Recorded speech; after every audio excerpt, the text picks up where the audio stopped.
উত্তরপ্রদেশের কোনো রাস্তায় নামাজ পড়তে পারবেন না মুসলিমরা, এমন সিদ্ধান্ত নিয়েছেন উত্তরপ্রদেশের পুলিশ প্রশাসন। নমস্কার বন্ধুরা, আমার নাম শুভজ্যোতি সরকার। মিরাট পুলিশ ঘোষণা করেছে যে কাউকে রাস্তায় নামাজ পড়তে পাওয়া গেলে মামলার পাশাপাশি পাসপোর্ট বাজেয়াপ্ত করা হবে। সম্ভলেও পুলিশ স্পষ্ট করে দিয়েছে যে ছাদে নামাজ পড়ার দাবি গ্রহণযোগ্য নয়। এমনকি রাজধানী দিল্লিতেও এক বিজেপি নেতা ঈদ উপলক্ষে রাস্তায় নামাজ পড়ার বিরুদ্ধে চিঠি লিখেছেন। সম্বল থেকে দিল্লি ঈদের নামাজকে কেন্দ্র করে শুরু হয়েছে বিতর্ক। মুসলিম এলাকা থেকেও প্রতিক্রিয়া আসছে, কিন্তু শুধু যোগীর পুলিশ নয়, দিল্লির দুর্গা বাহিনীও ভাইজানদের কথা শুনতে প্রস্তুত নয়। এটা স্পষ্ট যে ঈদ তার নিজের জায়গায় আর আইন শৃঙ্খলা তার নিজের জায়গায়। নামাজের নামে অন্য সাধারণ মানুষদের অসুবিধা করা যাবে না। এই ব্যাপারে রাজ্য পুলিশের ডিজি ওম প্রকাশ সিং জানান, ইতিমধ্যেই রাজ্যের সমস্ত জেলা পুলিশ সুপার ও সংশ্লিষ্ট কর্তৃপক্ষকে নির্দেশিকা পাঠিয়ে বলা হয়েছে যে রাস্তা আটকে কোথাও যেন নামাজ আদা না করা হয়। ডিজিপি বলেন, আলিগড় ও মেরঠে ঠিক একই ধরনের নিষেধাজ্ঞা জারি ছিল, কিন্তু এবার গোটা রাজ্য জুড়েই এই বিধিনিষেধ চালু করা হলো। রাস্তা আটকে নামাজ আদায়ের ফলে যানবাহন চলাচল বা অন্য কী ধরনের সমস্যা হয় তা নিয়ে সাধারণ মানুষের মধ্যে সচেতনতা বাড়াতে মুসলিম ধর্মগুরু ও স্থানীয় মসজিদ প্রশাসন কর্তৃপক্ষের সাথে বৈঠকেরও নির্দেশ দেওয়া হয়েছে জেলা প্রশাসনকে। যোগী সরকারের এমন সিদ্ধান্তে ক্ষুব্ধ প্রতিক্রিয়া জানান অল ইন্ডিয়া মুসলিম পার্সোনাল ল বোর্ড। তারা জানান, এ রাজ্যে খুব অল্প সংখ্যক মসজিদ আছে যেখানে মুসলিমরা মসজিদ চত্বরের বাইরে নামাজ পড়েন। অতীতেও আমরা মুসলিমদের কাছে আর্জি জানিয়েছিলাম যে রাস্তা আটকে তারা যেন নামাজ না পড়েন, কারণ এতে অন্যের অসুবিধা হয়। আমরা মানুষকে বলবো তারা যেন অন্য কোনো মসজিদে যান কিংবা বাড়ির ছাদে নামাজ পড়েন।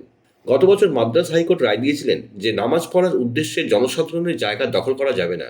বিচারপতি এন কিরুবাকারন এবং বিচারপতি কৃষ্ণন রামাস্বামীর একটি বেঞ্চ 2018 সালের 18 জুলাই পর্যবেক্ষণ করে বলেছিলেন যে আইন অনুসারে প্রত্যেকেরই উপাসনালয়ে বা তাদের বাসস্থানে প্রার্থনা করার অধিকার রয়েছে, কিন্তু তারা এমন জনসাধারণের জায়গায় তা করতে পারে না যা সাধারণ মানুষের জন্য ঝামেলার কারণ হবে। তাই মসজিদ এবং ঈদগাহে নামাজ পড়া উচিত। উত্তরপ্রদেশ সরকার নির্দেশ দিয়েছে যে নামাজ কেবল মসজিদে পড়া উচিত, রাস্তা বা পাবলিক প্লেসে নয়। সংবিধানে অনুচ্ছেদ 25-এ নিজের ধর্ম পালনের সম্পূর্ণ স্বাধীনতা আছে, কিন্তু এই অনুচ্ছেদ এটা স্পষ্ট করে না যে আপনি কি যে কোনো জায়গায় নিজের ধর্ম স্বাধীনভাবে পালন করতে পারেন। প্রশ্ন এখানেই যে ধর্মের স্বাধীনতার নামে আপনি কি অন্যের অসুবিধা করে ধর্ম পালন করবেন? ইন্দোনেশিয়ার পর সবথেকে বেশি মসজিদ ভারতে। যদি রাস্তায় নামাজ পড়তে হয় তাহলে এই মসজিদের প্রয়োজন কি?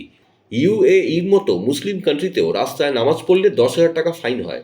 এছাড়া যেই ইসলাম ধর্মের উৎপত্তি সৌদি আরবে, সেই সৌদি আরবেও রাস্তায় নামাজ পড়া যায় না।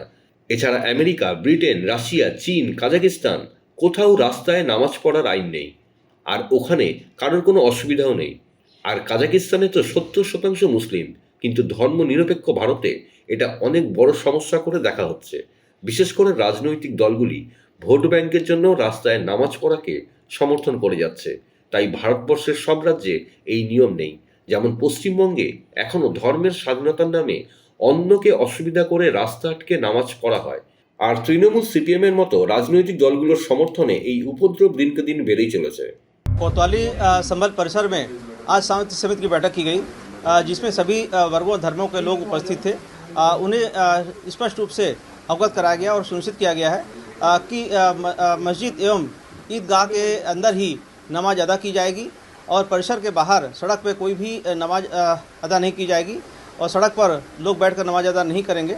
और साथ ही बिजली पानी की कुछ समस्याओं के बारे में भी उनके द्वारा अवगत कराया गया है, जिन्हें भी समय रहते हुए पूर्ण करा लिया जाएगा और किसी के द्वारा अन्य कोई समस्या प्रकट नहीं की गई है।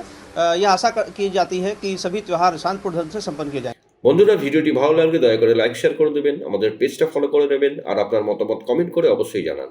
ধন্যবাদ।